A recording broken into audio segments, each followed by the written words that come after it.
Dear candidates, welcome back to our videos. Welcome back to our Kcse Biology 2024 revision as we prepare you for this national exam. I want to talk about respiration, and that means I have a few questions that will be from the chapter respiration that you expect in this coming exam. So work with me, have somewhere to write, and ensure you concentrate in this lesson. Question 1.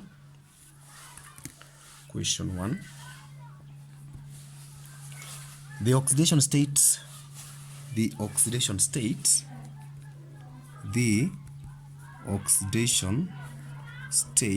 remember oxidation is just the same as respiration, over certain food. The oxidation state of a certain food, this is a food, is represented by a chemical equation,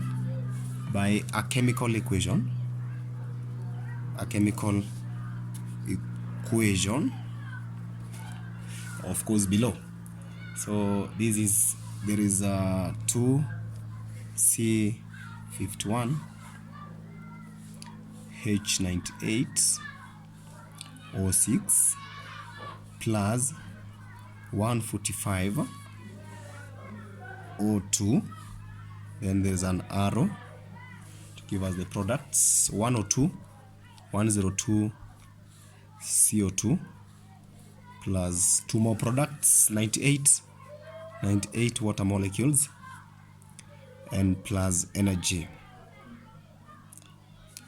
So there's this equation here is a chemical equation, and of course it is well balanced of a given oxidation state of a given food. So question A, calculate the respiratory quotient. This is what we commonly call RQ of the food, respiratory quotient of the food substance. Yeah, so in this case, we will first of all need to understand what RQ is. RQ is the ratio of the amount or volume of carbon dioxide produced to that of oxygen used in a respiratory reaction. And this definition is what gives us the formula for RQ. So we say RQ is equals to volume. I will write VOL for volume. I will write in full volume of CO2 produced. You can write in full over volume of O2 oxygen used. Remember, these two are respiratory gases, and one of them carbon dioxide is produced and the other one oxygen is used. So you go to the chemical equation. Correct formula has a mark, so I hope this one is 2 marks.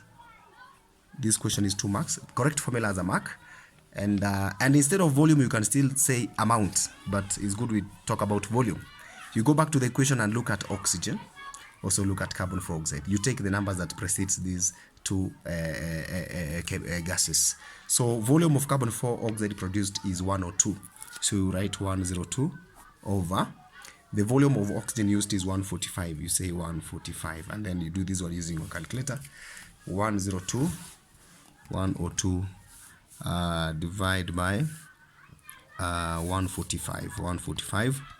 That gives you 0.703 for other values. So what you do, round off to the nearest 1 decimal place, and this gives you 0.7. This is the RQ for that substrate. The second question after that, you'll be asked definitely to state or identify the food substrate. Identify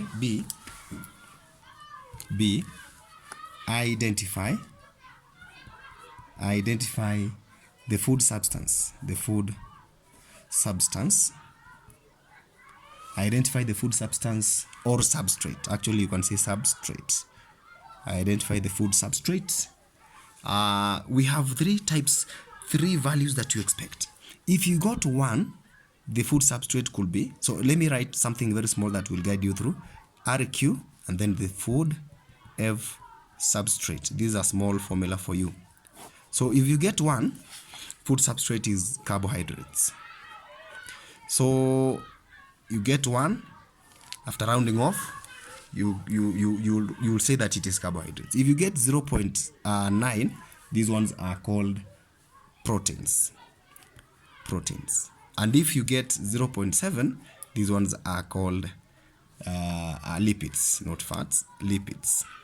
And now lipids can be either fats and oils. So please, it is wrong to say fats is 0.7. So according to our value 0.7 rounded off to 1 decimal place, so the food substrate here is lipids. You say lipids. Another person can say fats and oils. That is what you require to respond to there. See, next question, still on the same question. C, what is the significance? What is the significance of RQ? What is the importance? Why is it important that you calculate RQ? We have 2 points. Number 1, it shows the type of respiration. Sorry, let's start with the type of substrate. It shows the type of substrate being oxidized. Because when we calculated the RQ of this substance up here, you were able to know that this one is lipids. Number 2, it shows the type of respiration. The type of respiration taking place. Remember, depending on the amount of carbon dioxide in relation to the amount of oxygen being used, you are able to know the type of respiration that is taking place. Another point is it shows the type of substrate that is in place. Now, the last question of this video, that is now D. The D part of this question, and the last one. Differentiate. Actually, it's not differentiate, but state 3. And every time you're given a number they want to quantify, they will stress by either underlining it or writing it in bold. Don't give excess. But now in revision we can study so many of them so that you can have a few of them at your fingertips. State 3 differences. State 3 differences between aerobic and anaerobic respiration. State 3 differences between aerobic and anaerobic respiration. I choose to tabulate my work. You can do so still. Tabulate the work so that I can have on this left hand side, I have aerobic respiration. On the right hand side, I have anaerobic respiration. Let's give a few of these differences. So have a few of them, like 3, 4, or even 5, or even all of them, so that during your examinations you are at least able to respond to this question swiftly. Now let us start with the first one. Number one difference. In aerobic respiration, oxygen is necessary. Oxygen is necessary. That is, in aerobic respiration, oxygen is used, it is necessary. But in anaerobic respiration, oxygen is not necessary. So oxygen is not being used. Point number 2. High amount of energy is produced in aerobic respiration. High amount of energy is produced, high amount of energy is produced in aerobic respiration, while low amount of energy